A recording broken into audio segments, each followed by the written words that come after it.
Wazondo, Banon Lando, Goma Mnanti, Singuche, Black Shadow, Chinsamero, Mbare, Speakish of Uno Nakatapoto. La pakura peti ndo hizo sapa choto nige ni mango masakaronga ya mchato njashari sariti zipesa ndo makorokoto kawapikira shubu sechi wakuno vodira ni kapu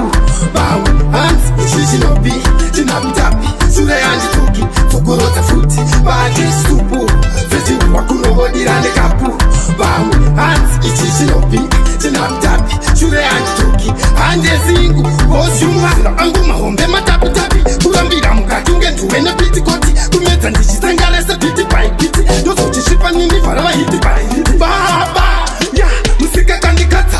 chipo ichi ngopa ndovava ndisodasika ndichimemba usazoraradza saka ndakusiya panyika panobasa ndapetira shubu sechiumba kunovodira nekapu bawu hanzi ichichinopi chinapitapi sure yanjituki tokorodza futi bati supu sechiumba kunovodira nekapu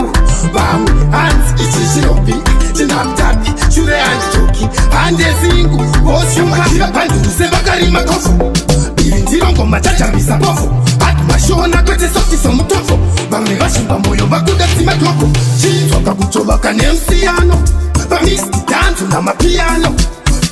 zvochotichi ngoma 40 feet vabikira shubu sechiumba kunovodira nekapu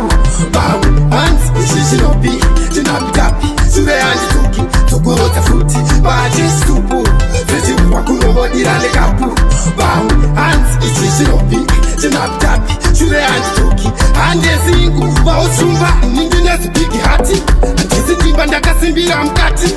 akapeuti wangu ndisunge profa tosikache pakati pedzi tochirefa ipechibikiso kuno ndakatsapoto ndapakura pedzi ndoidzosapa choto ingeti nemangoma sakarunga mchato ndazvarisa riti ndipesa ndomakorokoto kavabikira shubu sechiumba kunovodira nekapu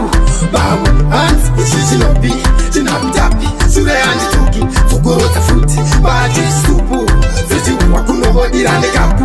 bawu hanzi ishishinopi chinapitapi shure yanjituki hande zingu vosyumba angu mahombe matapitapi kurambira mukati ngenduwe nepitikoti kumedza ndichisangaresa piti pai piti ndozochishipa nini varava hiti pai hiti baba ya musika kandikadza chipo ichi ngopa ndobva ndizodasvika ndichimemba usazoraradza saka ndakusiya panyika panobasa ndapedza.